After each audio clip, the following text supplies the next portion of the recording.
Hello viewers, this video sponsored by SBO School of Business Organization. இவங்ககிட்ட best part time job opportunity இருக்குது. அதாவது நம்ம Facebook, YouTube, Instagram அதை வச்சு நம்ம எப்படி மணி மேக் பண்ணுறதுன்றதை இவங்க பெஸ்ட்டாக சொல்லிக் கொடுப்பாங்க. அதை வச்சு ஏர்ன் பண்ணவும் முடியும். இதுக்கான லிங்க்கை வந்து டிஸ்கிரிப்ஷனில் இருக்குது, யூஸ் பண்ணிக்கோங்க. ஸ்கிப் பண்ணாதீங்க. பெரிய தப்பு. தினம் 300 ரூபாய் சம்பாதிக்க அரிய வாய்ப்பு. இன்ஸ்டாகிராம், ஃபேஸ்புக் பயன்படுத்த தெரிந்தால் போதும் content post and content publishing மூலமா தினம் 300 ரூபாய் சம்பாதிக்கலாம். இந்த வேலை செய்ய 5 நிமிடம் போதும். Work training support, group communication support, all language customer live chat support, முக்கியமா சொந்தமா ஒரு பிசினஸ் ஸ்டார்ட் பண்ற அளவுக்கு உங்களால கற்றுக்கொள்ளவும் முடியும், சம்பாதிக்கவும் முடியும். இந்த வேலை வாய்ப்பு வழங்குவது 5 வருடத்திற்கு மேல ரன் ஆகிட்டு இருக்க நம்ம தமிழ்நாட்டு company school of business organisation private limited. மேலும் விவரங்களுக்கு டிஸ்கிரிப்ஷன்ல கொடுத்திருக்க நம்பருக்கு வாட்ஸ்அப் பண்ணுங்க. வணக்கம் நண்பர்களே. நம்ம இந்தியா இன்று உலகத்திலே ஒரு மாபெரும் மாற்றத்தை ஏற்படுத்தி கொண்டிருக்கிறது. ஒரு காலத்தில் வெளிநாடுகளிடமிருந்து ஆயுதங்களை வாங்கிக் கொண்டிருந்த நாடு இன்று தன் 65% ஆயுதங்களை தானே உருவாக்கும் அளவுக்கு வளர்ந்திருக்கிறது. அதுதான் ஆத்மநிர்பர் பாரத், அதாவது சுயநிறைவு பெற்ற இந்தியா. இது வெறும் கோஷம் இல்ல மச்சி, இது நம்ம இந்திய ராணுவத்தோட பெருமை. அந்த பெருமையை இன்றைக்கு நாம பார்க்க போறோம். இந்தியாவின் ஆயுத உற்பத்தி புரட்சி. நம்ம DRDO, defence research and development organisation அப்படின்னா தெரிஞ்சா இதுதான் நம்ம நாட்டின் ஆராய்ச்சி மூளை.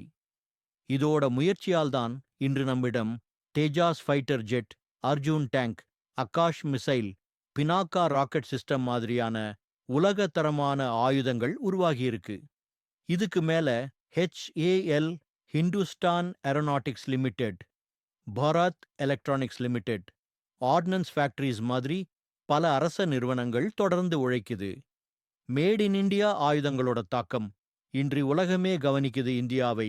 முன்னாடி நாம ரஷ்யா, பிரான்ஸ், அமெரிக்கா கிட்டிருந்து வாங்கினோம் என்றால் இப்போ அந்த நாடுகளும் நம்மளிடமிருந்து வாங்க துவங்கிச்சு. BrahMos missile, Pinaka rocket system மாதிரி ஆயுதங்கள் பிலிப்பீன்ஸ், வியட்நாம் போன்ற நாடுகளுக்கே இந்தியா ஏற்றுமதி செய்கிறது. அதுவே நம்ம நாட்டின் தொழில்நுட்ப மேம்பாடு எவ்வளவு உயர்ந்தது என்பதை காட்டுது மச்சி. இந்திய இராணுவத்துக்கு கிடைக்கும் நன்மைகள். நம்ம ராணுவம் இப்போ யாருக்கும் சார்ந்தது இல்ல. அதாவது ஸ்பார் பார்ட்ஸ், ரிப்பேர், மெயின்டெனன்ஸு எல்லாமே இந்தியாவிலேயே. இதனால செலவுகள் குறைஞ்சது, வேகம் அதிகமாயிடுச்சு. மேலும் ரகசியமும் பாதுகாப்பும் உறுதி செய்யப்பட்டிருக்குது.